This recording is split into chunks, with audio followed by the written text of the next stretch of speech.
Victory tower, विजय स्तंभ, विजय की याद में बना स्तंभ विजय स्तंभ बोलते हैं। विजय की राणा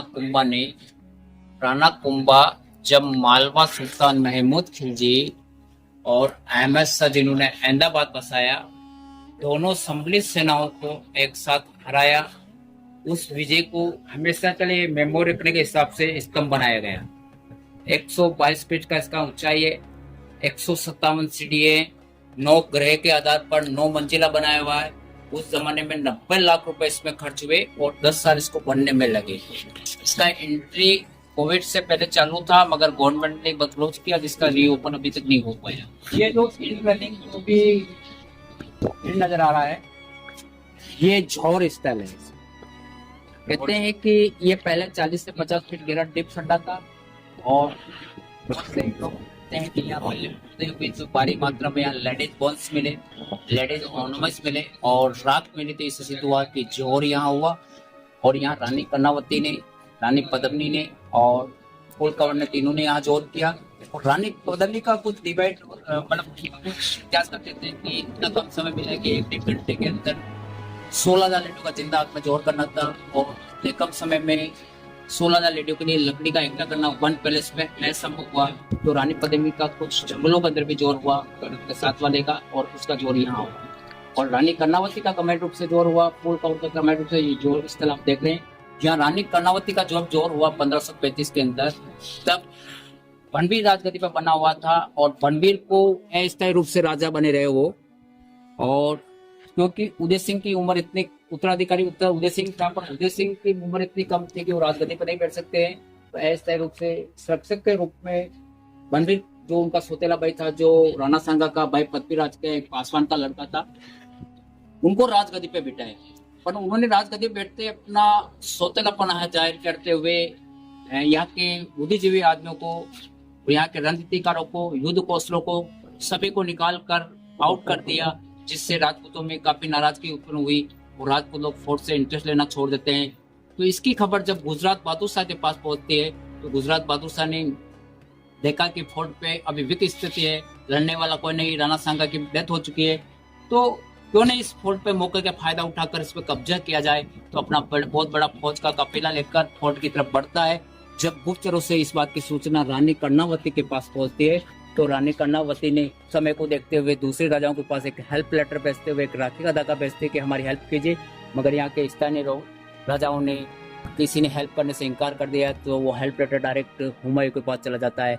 हुमायूं एक दुश्मन का लड़का था, बाबर का लड़का था, बाबर से राणा सांगा ने युद्ध लड़ा हुआ था, फिर भी एक धर्म के बेंच जानकर हेल्प का बीड़ा उठाया और बहादुर शाह के बहादुर शाह के खिलाफ लड़ाई करने के लिए तैयार हो गया और अपना फौज का काफिला पीछे बढ़ाने लगा।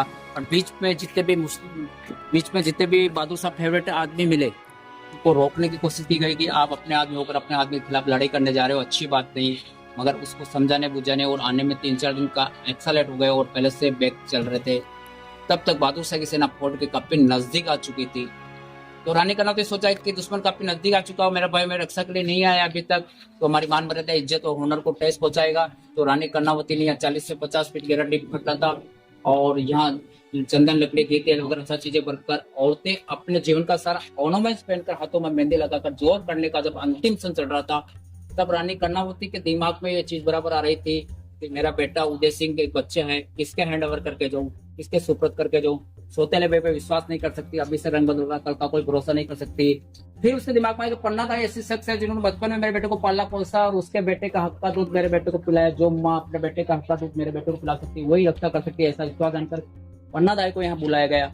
और पन्ना दाई के हाथ में हाथ देकर कसम खिलाते हुए वचन लिया कि आज के बाद मेरे बेटे की हर सुरक्षा रक्षा आपके हाथ में। जैसे पन्ना दाई ने वचन दिया, रानी कर्णावती जोर कर लेती है, बहादुर शाह ऊपर चढ़ जाता है, काफी मैंडेमेंट्स तोड़ देता है, मगर पीछे पीछे हुमायूं आ जाता है और बहादुर शाह की सेना को खदेड़ देता है। और जब जोर जवाला भयानक हो रही थी, तो उस टाइम में हुमायूं की आंखों में आंसू आ जाते हैं कि आज मैं समय पे आता, लोगों को शिकायत में आकर बीच में रुकता नहीं तो मेरी बहन जीवित होती।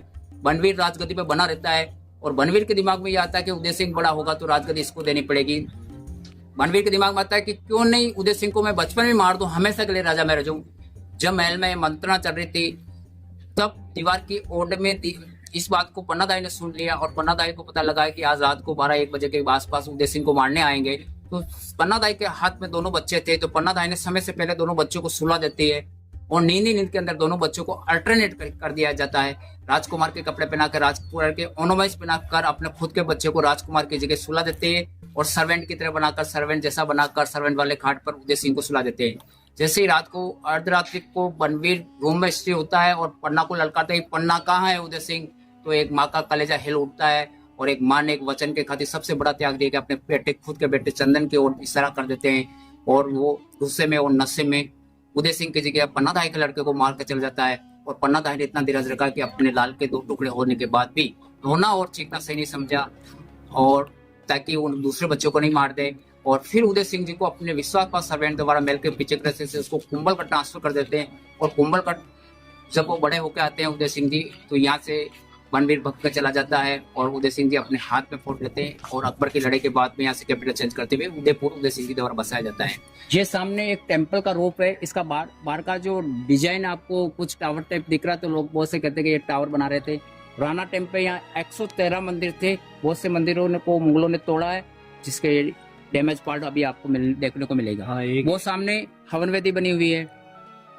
हाँ। वहाँ हर साल मार्च के महीने में जो एकादशी आता है, तब यहाँ जोर फंक्शन होता है और आसपास के 30-35 हजार राजपूत यहाँ आते हैं और यहाँ श्रद्धांजलि देते हैं। यहाँ के वंशज नरेंद्र सिंह, लक्ष्मण सिंह जी कभी आते हैं और यहाँ श्रद्धांजलि देते हैं।